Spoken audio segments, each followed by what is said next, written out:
நண்பர்களே, நம் வாழ்வின் மிகப்பெரிய ரகசியம் என்னவென்று உங்களுக்கு தெரியுமா? நம் வாழ்வின் மிகப்பெரிய ரகசியம் நம்முடைய இந்த சுவாசமாகும். நாம் பிறக்கும்போது மிகவும் ஆச்சரியமான செயல் சுவாசம் எடுப்பதுதான்.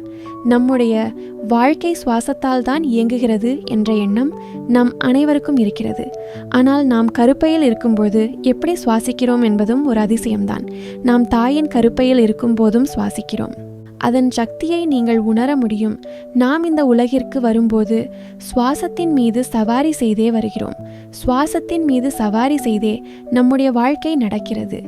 மேலும் நம்முடைய இந்த சுவாசங்கள் முடிவடையும் போது நம்முடைய வாழ்க்கையும் முடிவடைகிறது. ஆனால் இந்த வாழ்க்கையில் நாம் சுவாசத்தின் ரகசியத்தை புரிந்து கொண்டால் முழு பிரபஞ்சத்தின் ரகசியமும் உங்களுக்கு முன்னால் திறக்கப்படும். இந்த காணொளியை பார்க்கும்போது உங்கள் சுவாசத்தின் வேகம் கூட மாறியிருக்கும் என்பதை கவனியுங்கள்.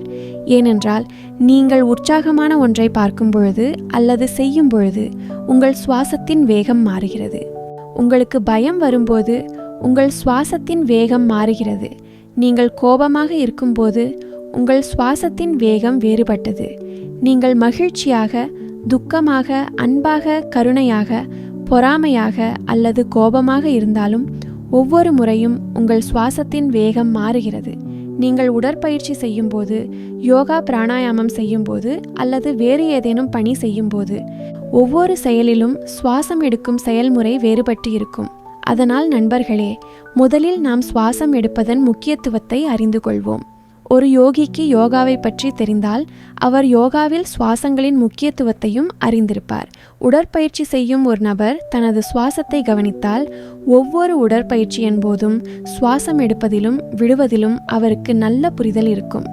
மேலும் மிக முக்கியமான விஷயம் என்னவென்றால், நீங்கள் தியானம் செய்தால் சுவாசத்தை கவனிப்பது மட்டுமே உங்களை தியானத்தின் மிக உயர்ந்த நிலைக்கு இட்டுச் செல்லும் என்பதை நீங்கள் அறிந்து கொள்வீர்கள்.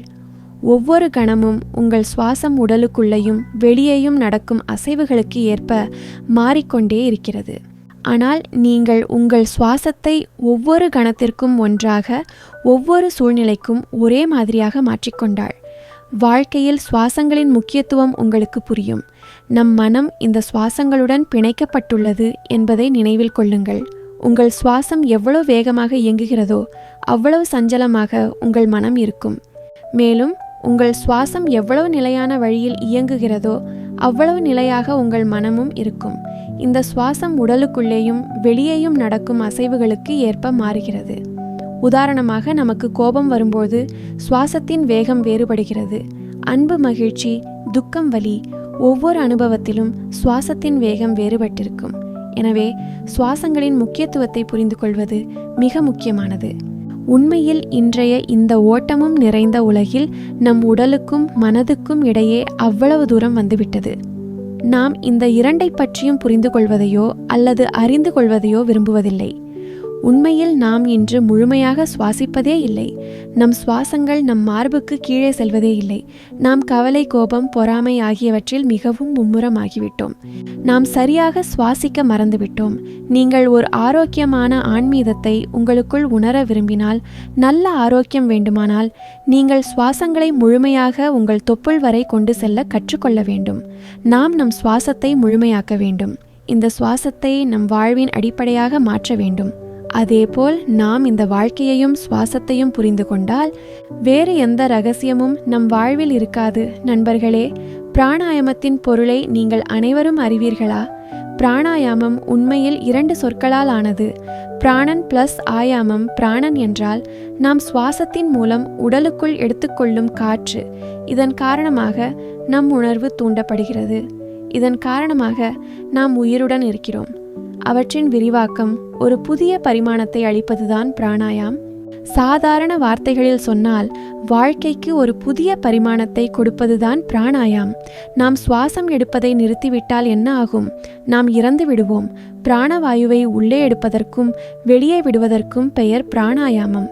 இதன் பொருள் ஆன்மாவுக்கு ஒரு வடிவத்தை கொடுப்பது, சுவாசத்தின் மூலம் வாழ்க்கைக்கு ஒரு புதிய பரிமாணத்தை கொடுப்பது. நீங்கள் எவ்வளவு முறை கவனத்துடன் சுவாசத்தை உள்ளே வெளியே எடுக்கிறீர்களோ அவ்வளவு முறை நீங்கள் பிராணாயாமம் செய்வீர்கள். இப்போது நீங்கள் சுவாசங்களை கவனமாக கவனியுங்கள். சுவாசம் எப்போது எப்படி மாறுகிறது என்பதை கவனியுங்கள். இந்த சுவாசங்களின் ரகசியத்தை புரிந்து கொள்ளுங்கள். உங்களுக்கு இது எப்போது உணர்ந்தாலும் நீங்கள் சுவாசங்களை கவனியுங்கள். மேலும் சூழ்நிலை மாறிக்கொண்டே இருக்கிறது என்று நீங்கள் உணர்வீர்கள். உங்கள் மனதின் செயல்முறை மாறிக்கொண்டே இருக்கிறது. அப்படிப்பட்ட சூழ்நிலையில் நீங்கள் கோபமாக இருந்தால் உங்கள் சுவாசங்களை கவனியுங்கள். அதை இலகுவாக்க முயற்சி செய்யுங்கள். உங்கள் கோபம் தனியும் நீங்கள் துக்கத்தில் இருந்தால் உங்கள் சுவாசத்தை மிதமாக ஆக்குங்கள். உங்கள் சுவாசத்தை மெதுவாக இருந்து மெதுவானதாக ஆக்குங்கள். உங்கள் துக்கம் குறையும். நீங்கள் அன்பில் இருப்பீர்கள். மேலும் உங்கள் அன்பில் சுவாசத்தை உணர்வதும் ஒரு அற்புதமான அனுபவத்தை சேர்க்கும் என்பதை பார்ப்பீர்கள். மீண்டும் மீண்டும் இயங்கும் சுவாசங்களை கவனியுங்கள். இந்த சுவாசத்தின் வேகத்தை மாற்ற நீங்கள் கற்றுக்கொண்டால், உங்கள் சுவாசத்தை ஒரே மாதிரியாக மாற்ற கற்றுக்கொண்டால், நீங்கள் உங்கள் வாழ்க்கையை மாற்ற கற்றுக்கொண்டீர்கள் என்று புரிந்து கொள்ளுங்கள். நீங்கள் ஒவ்வொரு சூழ்நிலையிலும் உங்கள் மனதை உங்கள் விருப்பப்படி கட்டுப்படுத்த கற்றுக்கொள்வீர்கள். உங்கள் உணர்ச்சிகளை கட்டுப்படுத்த கற்றுக்கொள்வீர்கள். நண்பர்களே, சுவாசங்களில் கவனம் செலுத்தும் போது அல்லது பிராணாயாமத்தின் போது சுவாசத்தின் ஆற்றல் உங்கள் மூன்றாவது கண் ஆக்ஞாய் சக்கரம் வரை அடையும் போது அது அதை செயல்படுத்தவும் தொடங்குகிறது. ஆனால் இதற்கு நீங்கள் அமைதியான இடத்தில் அமர்ந்து முழு கவனத்துடன் ஆழமான சுவாசம் எடுக்கும் பயிற்சி செய்ய வேண்டும். நீங்கள் சிறிய சுவாசம் எடுக்கிறீர்களா அல்லது ஆழமான சுவாசம் எடுக்கிறீர்களா என்பதை ஒரு சிறிய குழந்தையிடமிருந்து புரிந்து கொள்ளலாம். குழந்தை சிறியதாக இருக்கும்போது அது சுவாசம் எடுக்கும்போது அதன் வயிறு வீண்கிறது. அதாவது அது ஆழமான சுவாசம் எடுக்கிறது. மேலும் அது மகிழ்ச்சியாக இருக்கிறது. அதன் வாழ்க்கையில் எந்த கவலையும் இல்லை. ஆனால் நம் வயது அதிகரிக்க அதிகரிக்க நம் சுவாசம் சிறியதாகி விடுகிறது. மேலும் நம் முழு வாழ்க்கையையும் இந்த கவலைகளிலேயே செலவிடுகிறோம். நீங்கள் விரும்பினால் இதை அனுபவிக்கலாம். நீங்கள் மகிழ்ச்சியாகவும் அமைதியாகவும் இருக்கும்போது உங்கள் சுவாசம் ஆழமாக இருக்கும் என்பதை பார்ப்பீர்கள். ஆனால் நீங்கள் கவலையாகவோ அல்லது கோபமாகவோ இருக்கும்போது உங்கள் சுவாசம் சிறியதாக இருக்கும். நீங்கள் ஒரு சாதாரண மனிதன் உறங்கும்போது கவனித்தால், உறங்கும் நேரத்தில் அவனது மனம் அமைதியாக இருக்கும். அவனது மனதில் எந்த கவலையும் இருக்காது, எந்த மன அழுத்தமும் இருக்காது. எனவே அவனது சுவாசங்கள் வயிறு வரை அடைகின்றன. மேலும் அந்த நேரத்திலும் அந்த நபரின் வயிறு வீண்கிறது மற்றும் சுருங்குகிறது. அதாவது அந்த நபர் அந்த நேரத்தில் முழுமையான ஆழமான சுவாசம் எடுத்துக்கொண்டிருக்கிறார். அதனால்தான் அவன் ஆழ்ந்த உறக்கத்திற்கும் செல்கிறான். மேலும் அவனது உடல் மீண்டும் புத்துணர்ச்சி அடைந்து உயிர் பெறுகிறது. நீங்களும் இப்படித்தான் செய்கிறீர்கள். நீங்கள் உறங்கும் போது, கவலை என்று இருக்கும்போது நீங்கள் ஆழமான சுவாசம் எடுக்கிறீர்கள். நீங்கள் வயிறு நிறைய சுவாசம் எடுக்கிறீர்கள். ஆனால் நீங்கள் விழித்திருக்கும் போதும் இந்த ஆற்றலை அடைய முடியும் என்பதை நினைவில் கொள்ளுங்கள். நீங்கள் முழுமையாக தொப்புள் வரை சுவாசம் எடுக்க வேண்டும். வயிறு நிறைய சுவாசம் எடுக்கும் பயிற்சி செய்ய வேண்டும். இதை எப்படி செய்வது? இதை கற்றுக்கொள்ள வேண்டும். நீங்கள் இதை கற்றுக்கொண்டால் இரவில் உங்கள் உடல் எப்படி புத்துணர்ச்சி அடைகிறதோ அதேபோல் பகலிலும் உங்கள் மனதை அமைதிப்படுத்தி அந்த ஆற்றலை அனுபவிக்க முடியும். பாருங்கள், உங்கள் வாழ்க்கையின் அடிப்படை உங்கள் சுவாசங்கள், நம் உடலின் அடிப்படை நம் தொப்புள். மேலும் நாம் சுவாசம் எடுக்கும்போது அது தொப்புள் வரை செல்கிறது. நல்ல ஆற்றல், நல்ல பலம், நோயற்ற உடல் இவை அனைத்தும் தொப்புளை பொறுத்தே அமைகின்றன. மேலும் இந்த ஆற்றல் தொப்புளில் இருந்து எழுந்து உங்கள் ஆக்ஞாய் சக்கரத்தை அடைந்தால் உங்கள் தியானமும் ஆழமாக தொடங்குகிறது. பிரபஞ்சம் உங்களுக்கு எல்லாவற்றையும் கொடுக்கவும் தொடங்குகிறது. நீங்கள் அதனுடன் இணையவும் தொடங்குகிறீர்கள். உங்கள் ஒவ்வொரு சுவாசமும் உங்கள் வாழ்க்கையை மாற்றும் திறனை கொண்டுள்ளது. அதனால் இப்போது நான் உங்களுக்கு ஒரு மிக எளிய முறையை சொல்கிறேன். இதன் மூலம் நீங்கள் சுவாசத்தின் ஆற்றலை அனுபவிக்க முடியும். தியானத்தின் ஆழம் வரை அடைய முடியும். இதன் வழக்கமான பயிற்சியால் நீங்கள் எந்த நேரத்திலும் உங்கள் சுவாச ஆற்றலை பயன்படுத்தி நல்ல ஆரோக்கியம், அமைதியான மனம், கூர்மையான மூளை மற்றும் பிரபஞ்ச ஆற்றலின் ஆதரவை பெறலாம். இன்று நாம் நம் சுவாசத்தை தொப்புள் வரை கொண்டு செல்ல முயற்சிப்போம். பின்னர் அங்கிருந்து அந்த ஆற்றலை நம் ஆக்ஞாய் சக்கரம் வரை கொண்டு செல்ல முயற்சிப்போம். ஆனால் இதை செய்வதற்கு முன் நீங்கள் இந்த விதியை அறிந்திருக்க வேண்டும். இந்த காணொளியை முழுவதுமாக இறுதி வரை பார்க்க வேண்டும். இந்த விதியின் பெயர் 101 சுவாசங்களின் விதி. இந்த விதியின் ஆரம்ப பயிற்சியில் நீங்கள் எந்த அமைதியான இடத்திலும் முதுகெலும்பை நேராக வைத்து அமர வேண்டும்.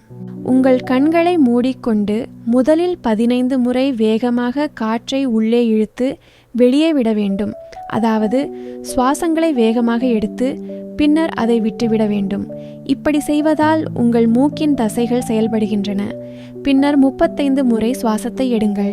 இதனால் உங்கள் வயிறு வீங்கி முழுமையாக உள்ளே சுருங்க வேண்டும். இந்த செயல் உங்கள் தொப்புளை செயல்படுத்தும். அங்கு உங்கள் உடலில் ஆற்றல் உருவாகும். இதற்கு பிறகு நாம் 51 சுவாசங்களை பயன்படுத்துவோம். இந்த 51 சுவாசங்கள் நம் ஆற்றலை தொப்புளிலிருந்து எழுப்பி நம் ஆக்ஞாய் சக்கரம் வரை கொண்டு செல்லும். இந்த முறையை தொடர்ந்து பயிற்சி செய்பவரின் தியானம் ஆழமாக தொடங்குகிறது. நீங்கள் இதற்கு முன் தியானம் செய்திருந்தாலும் இல்லாவிட்டாலும் அதை பற்றி கவலைப்பட வேண்டாம். நான் உங்களுக்கு சொல்வதை கவனமாக கேளுங்கள்.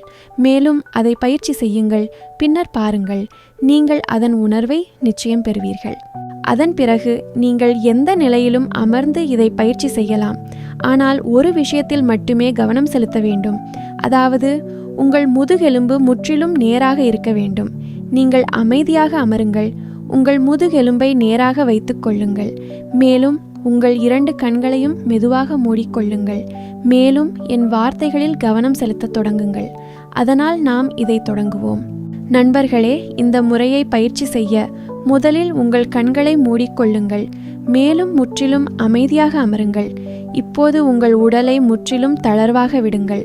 உடலில் எந்த அசைவும் இருக்கக்கூடாது, எந்த கவலையும் இருக்கக்கூடாது, எந்த மன அழுத்தமும் இருக்கக்கூடாது.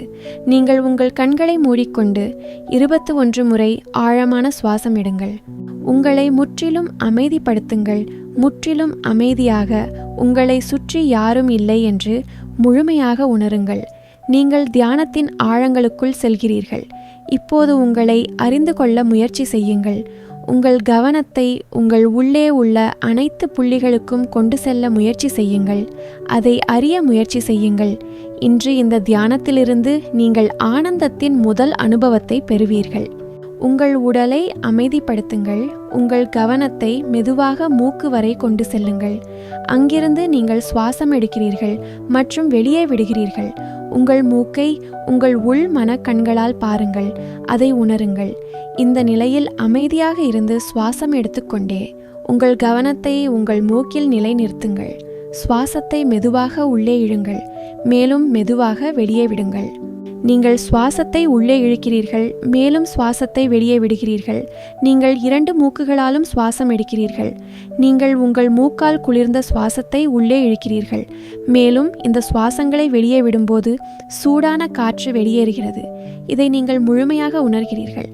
இப்போது உங்கள் முழு கவனமும் உங்கள் மூக்கில் நிலைநிறுத்தப்பட்டுள்ளது. அப்படியே இருங்கள். அமைதியாக உங்கள் சுவாசங்களில் கவனம் செலுத்துங்கள். ஆழமான சுவாசத்தை உங்களுக்குள் எடுத்துக்கொள்ளுங்கள். இப்பொழுது சுவாசம் எடுத்துக்கொண்டே உங்கள் கவனத்தை உங்கள் ஆக்ஞாய் சக்கரத்தில் புருவ மத்தியில் நிலைநிறுத்துங்கள். உங்கள் நெற்றியில் ஒரு இழுவை உணர்வை நீங்கள் உணர்வீர்கள். மெதுவாக நெற்றியில் ஏதோ உணரப்படுகிறது. உங்கள் ஒவ்வொரு சுவாசமும் உங்களுக்குள் ஆற்றலை நிரப்புகிறது. இந்த நேரத்திலும் நீங்கள் அமைதியாக இருங்கள். எந்த எண்ணங்களையும் மனதில் கொண்டு வர வேண்டாம். இப்போது உங்கள் மூக்கில் ஒரு சிறிய புள்ளி உணரப்படுகிறது. இந்த புள்ளியில் இருந்து மட்டுமே சுவாசம் உள்ளே செல்கிறது. மேலும் வெளியே வருகிறது. உங்கள் மூளை இப்போது இலகுவாகி வருகிறது. நீங்கள் முற்றிலும் அமைதியாகி வருகிறீர்கள்.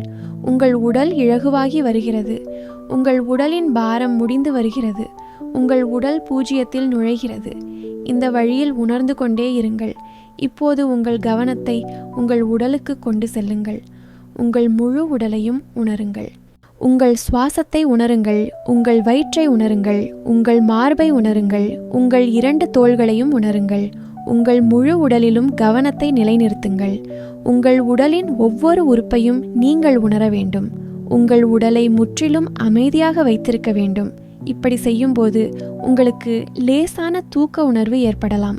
லேசான சோர்வு உணரப்படலாம். ஆனால் என்ன நடக்கிறதோ அதை நடக்க விடுங்கள். கவலை இல்லை, மன அழுத்தம் இல்லை. முற்றிலும் தளர்வாக, மிகவும் அமைதியாக.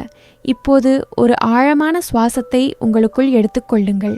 மேலும் சுவாசத்தை வெளியே விடுங்கள். இப்போது இன்னொரு ஆழமான சுவாசத்தை உள்ளே இழுங்கள். அதை சிறிது நேரம் நிறுத்தி பின்னர் மெதுவாக அதை வெளியே விட முயற்சி செய்யுங்கள். உங்கள் கவனத்தை உங்கள் தொப்புள் வரை கொண்டு செல்லுங்கள். உங்கள் வயிறு பகுதி வீங்கி இருப்பதை உணருங்கள். பின்னர் சுவாசம் வெளியே விடும்போது அது சுருங்குவதை உணருங்கள். இப்படி தியானத்தில் நிலைத்திருங்கள். நீங்கள் முற்றிலும் அமைதியாக இருக்கிறீர்கள். மனதில் எந்த கவலையும் இல்லை. எந்த மன அழுத்தமும் இல்லை. உங்கள் கவனத்தை உங்கள் சுவாசங்களில் மட்டுமே வைத்திருங்கள். மெதுவாக சுவாசம் உள்ளே மற்றும் மெதுவாக சுவாசம் வெளியே வருகிறது. இப்படி செய்யும்போது உங்கள் மனதின் எல்லா கவலைகளும் மறைந்துவிட்டதை நீங்கள் உணரலாம். எந்த கவலையும் இல்லை, மன அழுத்தமும் இல்லை. நீங்கள் உங்கள் சுவாசங்களின் வேகத்தை மட்டுமே பார்க்கிறீர்கள். வலுக்கட்டாயமாக சுவாசத்தை உள்ளே வெளியே செய்ய வேண்டாம். வெறுமனே அமைதியாக இருங்கள். முற்றிலும் அமைதியாக இருங்கள். மேலும் சாதாரணமாக சுவாசத்தை உள்ளே வரவிடுங்கள் மற்றும் வெளியே செல்ல விடுங்கள். உங்கள் உடல் இலகுவாகி வருகிறது, அமைதியாகி வருகிறது. உங்கள் உடலில் இலகுவான உணர்வை நீங்கள் உணர்கிறீர்கள். உங்கள் சிந்தனை அமைதியாக இருக்கிறது. உங்கள் மனம் அமைதியாக இருக்கிறது. உங்களை சுற்றியுள்ள சூழல் அமைதியாக இருக்கிறது. இப்போது உங்கள் கவனத்தை உங்கள் மூளைக்கு கொண்டு செல்லுங்கள். உங்கள் ஆக்ஞாய் சக்கரத்துக்கு கொண்டு செல்லுங்கள். இதற்கு பிறகு மெதுவாக உங்கள் கவனத்தை உங்கள் முகத்திற்கு கொண்டு வாருங்கள். உங்கள் முகத்தை உணருங்கள். உங்கள் உடலை தளர்வாக விடுங்கள். உங்கள் உடலின் எல்லா ஆற்றலும் உங்கள் தலை மற்றும் உங்கள் முகத்தில் வந்துவிட்டது. இந்த அனுபவத்தை நீங்கள் உணர்கிறீர்கள். உங்கள் உடல் முற்றிலும் லேசாகிவிட்டது. உங்கள் தலை அமைதியாக இருக்கிறது. உங்கள் உடல் அமைதியாக இருக்கிறது. உங்கள் மனம் அமைதியாக இருக்கிறது. நீங்கள் முற்றிலும் சிந்தனை முக்தியாகவும் அமைதியாகவும் இருக்கிறீர்கள். மூளையில் எந்த எண்ணமும் இல்லை, அமைதி மட்டுமே உள்ளது. இப்படி உங்கள் சுவாசங்களில் கவனம் செலுத்துங்கள். சுவாசம் எடுத்துக்கொண்டே இருங்கள், வெளியே விட்டுக்கொண்டே இருங்கள். உங்கள் கவனத்தை மீண்டும் உங்கள் மூன்றாவது கண் ஆக்ஞாய் சக்கரம் மீது கொண்டு செல்லுங்கள்.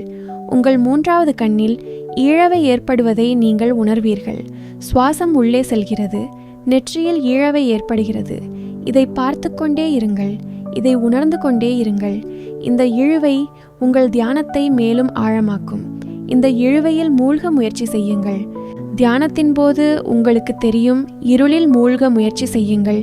இந்த இருளுக்கு எல்லையே இல்லை. இருளில் மூழ்கி செல்லுங்கள். இப்போது உங்கள் உடலில் ஆற்றல் உருவாக தொடங்கியுள்ளது. உங்கள் ஆக்ஞாய் சக்கரத்தில் இழுவை ஏற்படுகிறது. நீங்கள் சுவாசத்தை உள்ளே இழுக்கிறீர்கள். நீங்கள் சுவாசத்தை உள்ளே இழுக்கிறீர்கள். மேலும் வெளியே விடுகிறீர்கள். உங்கள் மனம் முற்றிலும் அமைதியாக இருக்கிறது. இத்தகைய சூழ்நிலையில் உங்கள் முழு கவனமும் உங்கள் ஆக்ஞாய் சக்கரத்தின் மீது இருக்க வேண்டும். நண்பர்களே, இதற்கு பிறகு நீங்கள் உங்கள் உடலில் அசைவுகளை செய்யுங்கள். உங்கள் 2 கைகளையும் அசைக்கவும், உங்கள் கண்களின் மீது 2 கைகளையும் வைத்து மெதுவாக அதை திறக்கவும். இந்த வழியில் நீங்கள் தியானம் செய்தால், இதை செய்வதால் உங்கள் உடலில் ஆற்றல் உருவாக தொடங்குகிறது. இந்த ஆற்றல் உங்கள் தொப்புள் வரை அடையும் போது, அதன் பிறகு நீங்கள் இந்த ஆற்றலை உங்கள் 3வது கண் மீது குவிக்க முயற்சிக்கும் போது, அது உங்களுக்குள் மிகுந்த ஆற்றலின் களஞ்சியத்தை உருவாக்குகிறது. இது உங்கள் உடல் நோய்களை குணப்படுத்துகிறது. உங்கள் மன நோய்களை குணப்படுத்துகிறது. இது உங்களை எண்ணங்களில் இருந்து விடுவித்து உங்கள் மனதை அமைதிப்படுத்துகிறது. இதனால் நீங்கள் ஒவ்வொரு வேளையிலும் சிறப்பாக இருக்கிறீர்கள். இத்தகைய நேரத்தில் நீங்கள் பிரபஞ்சத்திடம் எதை கேட்கிறீர்களோ அது கிடைப்பதற்கான வாய்ப்பு மிக அதிகமாக இருக்கும்.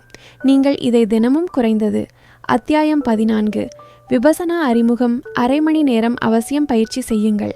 நீங்கள் எங்கு வேண்டுமானாலும் அமர்ந்து இதை செய்யலாம். ஆனால் உங்கள் முதுகெலும்பு நேராக இருக்க வேண்டும் என்பதில் கவனம் இருக்க வேண்டும். அதன் பிறகு நீங்கள் இதை எப்போது வேண்டுமானாலும் செய்யுங்கள். இதன் வழக்கமான பயிற்சியால் உங்களுக்கு கிடைக்கும் முடிவுகளை நீங்கள் எங்களுக்கு கருத்துக்களில் அவசியம் சொல்லுங்கள். நண்பர்களே, இப்போது நீங்கள் உலகின் மிகவும் சக்தி வாய்ந்த தியானத்தை பற்றி அறிந்து கொள்வீர்கள். உங்களையும் உங்கள் வாழ்க்கையையும் முழுமையாக மாற்றும் சக்தி கொண்ட ஒரு தியானம் இது. உங்கள் முழு பார்வையையும் மாற்றும் சக்தியை கொண்டுள்ளது. அதனால் இனி நேரத்தை வீணாக்காமல் இந்த காணொளியை ஒருபோதும் தவறவிடாதீர்கள். மேலும் அதை முழுமையாக பாருங்கள் என்று நான் உங்களுக்கு சொல்வேன். சுமார் 2500 ஆண்டுகளுக்கு முன்பு இந்த உலகில் ஒரு விஞ்ஞானி பிறந்தார். அவரை சிலர் கடவுளின் அவதாரம் என்று அழைத்தனர். சிலர் மனித குலத்தை மீட்டெடுப்பவர் என்று அழைத்தனர். அந்த மாபெரும் மனிதரின் பெயர் கௌதம புத்தர். சித்தார்த்த கௌதமர் ஒரு ராஜாவின் மகன் என்றும் அவரும் ஒரு ராஜாவாக இருந்தார் என்றும் நாம் அனைவரும் அறிவோம். அதனால் அவர் தனது வாழ்க்கையின் ஆரம்ப சில ஆண்டுகளை அரண்மனையின் ஆடம்பரங்களுக்கு மத்தியில் கழித்தார். ஆனால் ஒரு நாள் சித்தார்த்தர் தனது தேரில் அமர்ந்து தனது நாட்டை சுற்றி வந்தபோது ஒரு இறந்த மனிதரை பார்த்தார். அவரை 4 பேர் தங்கள் அத்தியாயம் 15 விபச்சனாவின் தோற்றம் தோள்களில் சுமந்து கொண்டிருந்தனர். மற்றவர்கள் பின்னால் சென்று கொண்டிருந்தனர். சித்தார்த்தர் இதை இதற்கு முன் பார்த்ததில்லை. அந்த காட்சியை கண்ட பிறகு சித்தார்த்தரின் மனதில் அவ்வளவு ஆழமான தாக்கம் ஏற்பட்டது. அவர் தனது முழு நாட்டையும் துறந்து சந்நியாசம் மேற்கொண்டார். மேலும் உண்மையை தேடி புறப்பட்டார். நண்பர்களே, 6 ஆண்டுகள் கடுமையான தவம் செய்த பிறகும் அவருக்கு எதுவும் கிடைக்கவில்லை என்று கூறப்படுகிறது. அதனால் சித்தார்த்தர் ஒரு மரத்தடியில் அமர்ந்து தான் சிறு வயதில் செய்த அதே தியானத்தை செய்தார். மேலும் எனது எல்லா கேள்விகளுக்கும் விடை கிடைக்கும் வரை நான் இங்கிருந்து நகரமாட்டேன், அதற்காக என் உயிரையே இழந்தாலும் பரவாயில்லை என்று தனக்கு தானே உறுதியளித்தார். கௌதம புத்தர் 48 நாட்கள் அந்த மரத்தடியில் அமர்ந்திருந்தார் என்று கூறப்படுகிறது. மேலும் 48 நாட்களுக்கு பிறகு வைகாசி பௌர்ணமி மாலையில், அதாவது முழு நிலவு மாலையில் அவருக்கு ஞானம் கிடைத்தது. புத்தர் சாக்கியம் முனி என்றும் அறியப்படுகிறார். மேலும் கௌதம புத்தருக்கு ஞானம் கிடைத்த தியானத்தின் பெயர் விபசனா தியானம். விபசனா தியானம் ஒரு மிக பழமையான நுட்பம். இது ரிக்வேதத்திலும் குறிப்பிடப்பட்டுள்ளது. ஆனால் காலப்போக்கில் இந்த தியான நுட்பம் மறைந்துவிட்டது. ஆனால் ஞானம் பெற்ற பிறகு கௌதம புத்தர் இந்த தியான நுட்பத்தை தனது சீடர்களுக்கு கற்றுக் கொடுத்தார். மேலும் அதிகம் மக்கள் இந்த சக்தி வாய்ந்த தியான நுட்பத்தை அறிந்து தங்கள் துக்கங்கள் மற்றும் துன்பங்களில் இருந்து விடுபட வேண்டும் என்பதற்காக அதை இந்தியா முழுவதும் பரப்பும்படி கூறினார். விபச்சனா தியானம் உலகின் எவ்வளவு சக்தி வாய்ந்த தியானம் என்பதை நீங்கள் அறிவதன் மூலம் மதிப்பிடலாம். பேரரசர் அசோகர் கலிங்க போரில் லட்சக்கணக்கான மக்கள் இறந்ததை பார்த்தபோது பேரரசர் அசோகரின் வருத்தத்திற்கு எல்லையே இல்லை. அப்போது ஒரு புத்த துறவி பேரரசர் அசோகருக்கு விபச்சனா தியானம் செய்ய அறிவுரை கூறினார். நண்பர்களே, அதன் பிறகு பேரரசர் அசோகரின் வாழ்க்கை என்றென்றும் மாறிவிட்டது என்று கூறப்படுகிறது. மேலும் கலிங்க போரில் லட்சக்கணக்கானோரை கொன்ற அதே அசோகர் தனது மாநிலத்தில் விலங்குகளை கொல்வதற்கும் தடை விதித்தார். பேரரசர் அசோகர் விபசனாதியானத்தால் மிகவும் பாதிக்கப்பட்டார். அவர் 8 புத்த துறவிகளை உலகின் பல்வேறு பகுதிகளுக்கு அனுப்பினார். இதனால் உலகெங்கிலும் உள்ள மக்கள் விபசனாதியானத்தை கற்றுக்கொள்ள முடிந்தது. இப்போது விபச்சனா தியானம் மற்ற எல்லா தியானங்களில் இருந்தும் ஏன் மிகவும் வேறுபட்டது? மேலும் இந்த தியானத்தை இவ்வளவு சக்தி வாய்ந்ததாக ஆக்குவது எது? பாருங்கள், குழந்தை பருவத்தில் இருந்தே நம் மனதில் நிறைய நினைவுகள், நல்ல மற்றும் கெட்ட உணர்ச்சிகள், நம் அடக்கப்பட்ட ஆசைகள், தூண்டுதல்கள் குவிகின்றன. மேலும் இந்த விஷயங்கள் அனைத்தும் நம் முழு நடத்தையையும், உண்மையில் நம் முழு வாழ்க்கையையும் நம் துணை உணர்வு நிலையிலிருந்து கட்டுப்படுத்துகின்றன. மேலும் இது நமக்கு தெரிவது கூட இல்லை. அத்தியாயம் 17 துணை உணர்வு மனமும் நம்பிக்கை கட்டமைப்பும். உதாரணமாக, நாம் யாரையாவது அதிகமாக நம்புகிறோம் என்று வைத்துக்கொள்வோம். மேலும் அத்தகைய நபர் நம் நம்பிக்கையை உடைக்கும் போது நம் துக்கத்திற்கும் வலிக்கும் முடிவே இல்லை. சிலர் மன அழுத்தத்திற்கும் ஆளாகிறார்கள். ஆனால் காலம் எல்லா காயங்களையும் குணப்படுத்துகிறது என்று சொல்வார்கள். எனவே நாம் சில மாதங்கள் அல்லது சில வருடங்களில் குணமாகி விடுவோம். ஆனால் நம் துணை உணர்வு மனம், சப்கான்சஸ் மைண்ட், அந்த எல்லா சம்பவங்களையும் தனக்குள் சேமித்துக் கொள்கிறது. மேலும் அந்த விஷயத்தை தனக்குள் உறுதியாக பதித்துக் கொள்கிறது. பின்னர் நம் துணை உணர்வு மனம் நம்பிக்கை என்றால் துக்கம், வலி மற்றும் மன அழுத்தம் என்று நம்புகிறது. அல்லது அந்த விஷயம் நம் நம்பிக்கை கட்டமைப்பின் பிலீஃப் சிஸ்டம் ஒரு பகுதியாகிவிடுகிறது என்று சொல்லலாம். அதன் பிறகு நாம் நம் முழு நம்பிக்கை கட்டமைப்பையும் மாற்றாதவரை அந்த துக்கத்திலிருந்து தப்பிக்க நம் துணை உணர்வு மனம் நம்மை யாரையும் நம்ப அனுமதிக்காது. நண்பர்களே, இது ஒரு சிறிய உதாரணம் மட்டுமே. நம் அத்தியாயம் 18 விபச்சனாவின் நன்மைகள் மற்றும் மையங்கள், துணை உணர்வு மனம், இது போன்ற பல நல்ல மற்றும் கெட்ட நம்பிக்கைகளால் நிரம்பியுள்ளது. இந்த விஷயத்தை ஆழமாக அறிய 1933 ஆண்டில் லியோபோல்ட் சிஜி மனித ஆளுமையின் ஆழமான நடத்தையை புரிந்து கொள்வதற்காக ஒரு மனித ஆளுமை சோதனையை கண்டுபிடித்தார். அது மெயின் சிஜி டெஸ்ட் என்று பிரபலமானது. நான் ஏன் இதையெல்லாம் உங்களுக்கு சொல்கிறேன் என்று நீங்கள் யோசித்துக் கொண்டிருக்கலாம். விபச்சனா தியானத்தின் லட்சக்கணக்கான நன்மைகளில் ஒரு நன்மை இதுவும் ஆகும். விபச்சனா தியானத்தின் மூலம் நீங்கள் உங்கள் ஆழத்தை அறிந்து கொள்ள முடியும். விபச்சனா தியானம் எவ்வளவு சக்தி வாய்ந்தது, மேலும் இது மனித வாழ்க்கையில் எந்த அளவுக்கு மாற்றத்தை கொண்டு வர முடியும் என்பதை நீங்கள் இந்த உண்மையிலிருந்து மதிப்பிடலாம். இந்தியாவின் திகார் சிறை முதல் அமெரிக்காவின் டொனால்ட்சன் சிறை வரை கைதிகளின் நடத்தையை மேம்படுத்த விபசனா தியானம் செய்யப்படுகிறது. இதனால் கைதிகள் வெளியே சென்ற பிறகு மீண்டும் எந்த குற்றமும் செய்ய மாட்டார்கள். விபசனா தியானத்திற்கு 44 நாடுகளில் 202க்கும் மேற்பட்ட மையங்கள் உள்ளன. அங்கு லட்சக்கணக்கான மக்களுக்கு விபசனா தியானம் கற்பிக்கப்படுகிறது. இப்போது விபசனா தியானம் என்றால் என்ன என்று தெரிந்து கொள்வோம். விபசனா என்ற சொல் 2 சொற்களால் ஆனது. வி மற்றும் உபாசனா. வி என்றால் சிறப்பு, மேலும் உபாசனா என்றால் பார்க்க வேண்டும், அதாவது சிறப்பான வழியில் பார்ப்பது. பௌத்த சமய நூல்களான சதிப்பட்டான சுத்தா மற்றும் மகா சதிப்பட்டான சுத்தா ஆகியவற்றில் விபாசனாவை பற்றி விரிவாக கூறப்பட்டுள்ளது. அந்த சமய நூல்களின்படி தியானம் 4 பகுதிகளாக பிரிக்கப்பட்டுள்ளது. காய உபாசன, வேதாணு உபாசன, சித்த உபாசன மற்றும் தம்ம உபாசன. முதலில் காய உபாசன விபச்சனா தியானம் சுவாசங்களில் கவனம் செலுத்துவதில் தொடங்குகிறது. மற்ற தியான நுட்பங்களில் நம் மூளை விரைவில் அமைதியடைய நீண்ட மற்றும் ஆழமான சுவாசம் எடுக்க சொல்லப்படுகிறது. ஆனால் விபச்சனா தியானத்தில் நீங்கள் அப்படி எதுவும் செய்ய தேவையில்லை. இந்த தியான நுட்பத்தில் நீங்கள் உங்கள் சுவாசங்களில் மட்டுமே கவனம் செலுத்த வேண்டும்.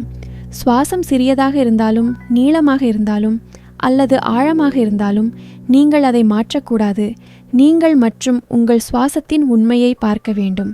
இப்போது இது 2 காரணங்களுக்காக செய்யப்படுகிறது. முதலாவது, ஒவ்வொரு 9 வினாடிகளுக்குள்ளும் நம் மூளையில் ஏதோ ஒரு புதிய சிந்தனை வருகிறது.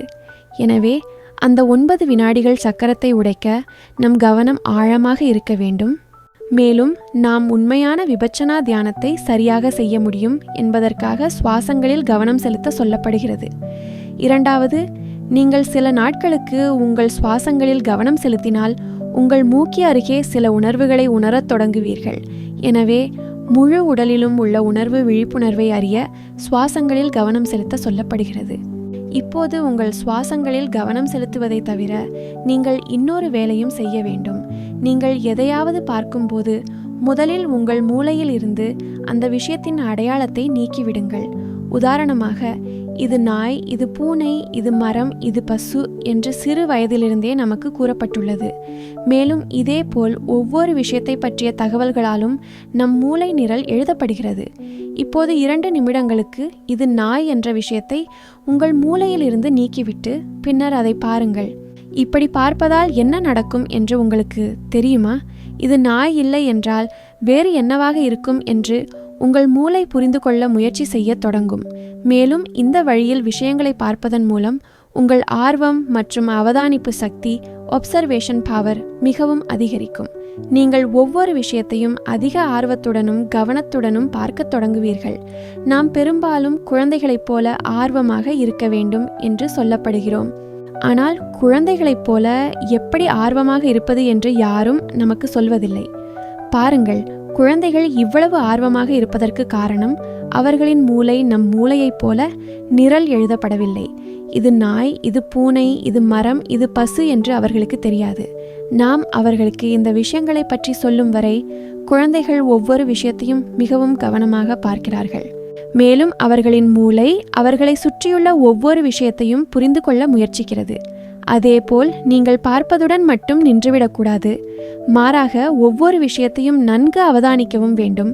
2 பேர் பேசிக்கொண்டிருந்தாலோ அல்லது நீங்கள் ஒருவரிடம் பேசிக்கொண்டிருந்தாலோ நீங்கள் அந்த விஷயத்தை உங்கள் பழைய நம்பிக்கை கட்டமைப்பால் உடனடியாக நியாயம் தீர்க்கக்கூடாது. நீங்கள் சரி, அவர்கள் தவறு, அல்லது அவர்கள் சரி, நீங்கள் தவறு என்று நினைக்கக்கூடாது. என்ன நடக்கிறது என்பதை மட்டுமே நீங்கள் பார்க்க வேண்டும். மேலும் இதை நீங்கள் எழும்போது, அமரும்போது, நடக்கும்போது, எல்லா நேரங்களிலும் செய்ய வேண்டும். அதாவது நீங்கள் உடலின் உணர்விலிருந்து ஒவ்வொரு விஷயத்தையும் ஆய்வு செய்ய வேண்டும். மேலும் நீங்கள் இப்படிப்பட்ட பார்வையை உருவாக்கி கொண்டால் முதலில் உங்கள் ஆர்வம் ஒவ்வொரு விஷயத்திலும் அதிகமாக அதிகரிக்கும். இரண்டாவது, உங்கள் மனம் பூஜ்ய எண்ணங்களை நோக்கி, அதாவது சிந்தனையற்ற நிலையை நோக்கி நகரத்தை தொடங்கும். ஏனென்றால் ஒரு நேரத்தில் நீங்கள் ஒரு விஷயத்தை ஆய்வு செய்ய முடியும் அல்லது அதை பற்றி சிந்திக்க முடியும். நீங்கள் இரண்டையும் ஒரே நேரத்தில் செய்ய முடியாது. உங்களுக்கு நடக்கும் மூன்றாவது விஷயம் என்னவென்றால், உங்கள் அவதானிப்பு சக்தி மிகவும் அதிகரிக்கும். நீங்கள் ஒவ்வொரு விஷயத்திலும் உண்மையை பார்க்க முடியும்.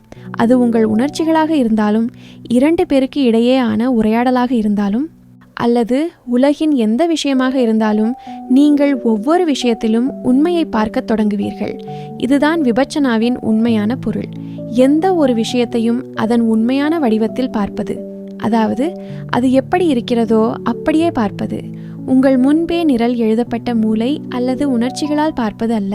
நண்பர்களே, நீங்கள் 10 நாட்கள், 20 நாட்கள் அல்லது ஒரு மாதத்தில் முழு பிரபஞ்சத்தையும் புரிந்து கொள்வீர்கள் என்று நினைக்க வேண்டாம். கௌதம புத்தரின் கூற்றுப்படி விபச்சனாவில் தேர்ச்சி பெற பல ஆண்டுகளாகும். நானும் கடந்த சில நாட்களாக இதை பயிற்சி செய்து வருகிறேன். மேலும் என்னிடம் ஏற்பட்ட மாற்றங்கள் இவைதான்.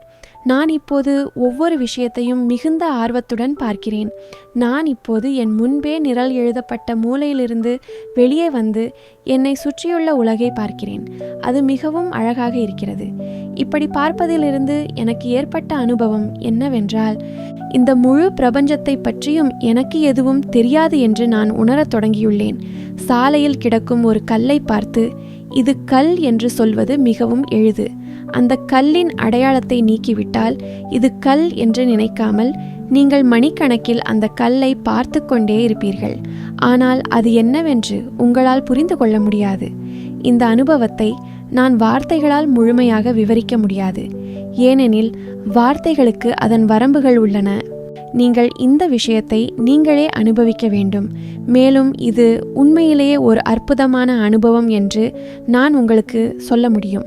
இரண்டாவது, வேதாணு உபாசனா. வேதனை என்றால் உணர்ச்சியை ஒரு சிறப்பான வழியில் பார்ப்பது. விபசனாதியான மையங்கள் அல்லது சிறைகளில் பயிற்சி செய்யப்படும் விபசனாதியானம் இந்த வேதாணு உபாசனாதான். இது பயிற்சி செய்யப்படுவதற்கு காரணம், நம் மனதில் பல வகையான உணர்ச்சிகள் வருகின்றன. நம் மனதில் கோபம் இருந்தால் நாம் எதிராளியிடம் கோபமாக எதிர்வினை புரிவோம். ஒரு விஷயத்தை பற்றி நமக்கு நல்ல உணர்ச்சிகள் இருந்தால் அந்த உணர்ச்சியை நாம் வெளிப்படுத்த விரும்புகிறோம். அல்லது நமக்கு வலி மற்றும் துக்கத்தின் உணர்ச்சிகள் இருக்கும்போது நம் மனம் அந்த உணர்ச்சியிலிருந்து விரைவில் வெளியேற விரும்புகிறது. இதன் பொருள் நம் மனதில் வரும் ஒவ்வொரு சிந்தனைக்கும் எதிர்வினை புரிய விரும்புகிறது. இதன் காரணமாக நாம் நம் உணர்ச்சிகளுக்கு அடிமையாகி விடுகிறோம். அதனால்தான் விபசனா தியானமாயங்கள் மற்றும் சிறைகளில் உள்ள விபசனா முகாம்களின் போது ஒரு நபர் தினமும் சுமார் 11 மணி நேரம் தியானம் செய்ய வேண்டியிருக்கும். இப்போது நீங்களே யோசித்து பாருங்கள். 20 நிமிடங்கள் ஒரே இடத்தில் உட்கார்ந்தால் நம் நிலைமை இவ்வளவு மோசமாகிவிட்டால் 11 மணி நேரம் தியானம் செய்வதில் எவ்வளவு வலி இருக்கும். மேலும் இந்த வேதாணு உபாசனா தியானத்தின் தந்திரம் இதுதான். அந்த 11 மணி நேரத்தில் நீங்கள் வலிக்கு எதிர்வினை புரியக்கூடாது. வலி எங்கே நடக்கிறது என்பதை மட்டுமே நீங்கள் பார்க்க வேண்டும். நீங்கள் அந்த வலியை சிறிது நேரம் பார்த்தவுடன் வலி போய்விடும். பின்னர் உடலின் வேறு ஏதோ ஒரு பகுதியில் வலி ஏற்பட தொடங்கும். நீங்கள் அந்த வலியையும் சிறிது நேரம் பார்த்தால் அந்த வலியும் போய்விடும். அதேபோல் உங்கள் ஒவ்வொரு உணர்ச்சிக்கும் நீங்கள் இப்படித்தான் செய்ய வேண்டும். அது கோபம், துக்கம், வலி அல்லது நல்ல உணர்ச்சியாக இருந்தாலும் சரி. நீங்கள் இந்த தியானத்தில் தேர்ச்சி பெற்றால் உங்கள் மீது முழு கட்டுப்பாடு உங்களுக்கு வந்துவிடும். அதனால்தான் சிறையில் வேதாணு உபாசனா தியானம் செய்யப்படுகிறது. இதனால் கைதிகள் தங்களை பற்றியும் தங்கள் உணர்ச்சிகள் மற்றும் உணர்ச்சியற்ற நடத்தை பற்றியும் விழிப்புடன் இருக்க முடியும். மூன்றாவது, சித்த உபாசனா.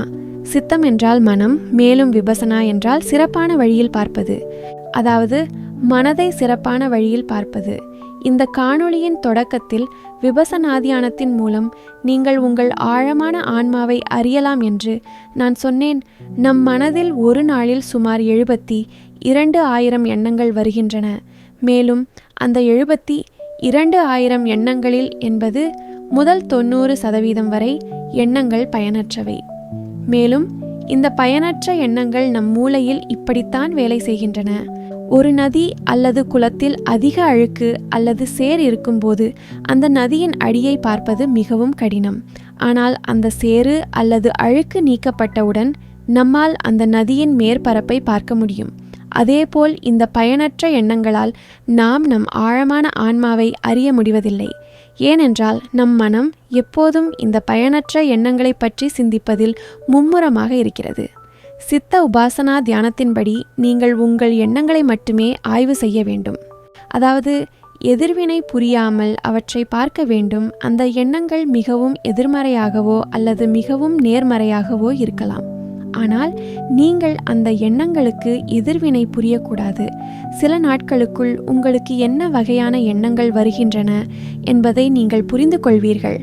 எந்த எண்ணங்கள் பயனற்றவை, எது அவசியமானவை என்பதை நீங்கள் புரிந்து கொள்ளத் தொடங்குவீர்கள். மேலும் உங்கள் அவதானிப்பு ஆழமாக இருக்கும்போது உங்கள் மனதின் பழக்க வழக்க முறைகள் உங்களுக்கு புரியத் தொடங்கும். உங்கள் மனதின் தூண்டுதல்களை, உங்கள் மனதின் இயக்கத்தை புரிந்து கொள்ளத் தொடங்குவீர்கள். பாருங்கள், நீங்கள் இந்த எல்லா எண்ணங்களையும் அவதானிக்க மட்டுமே செய்ய வேண்டும். மேலும் மெதுவாக இந்த எல்லா எண்ணங்களும் உங்கள் மனதிலிருந்து மறையத் தொடங்கும்.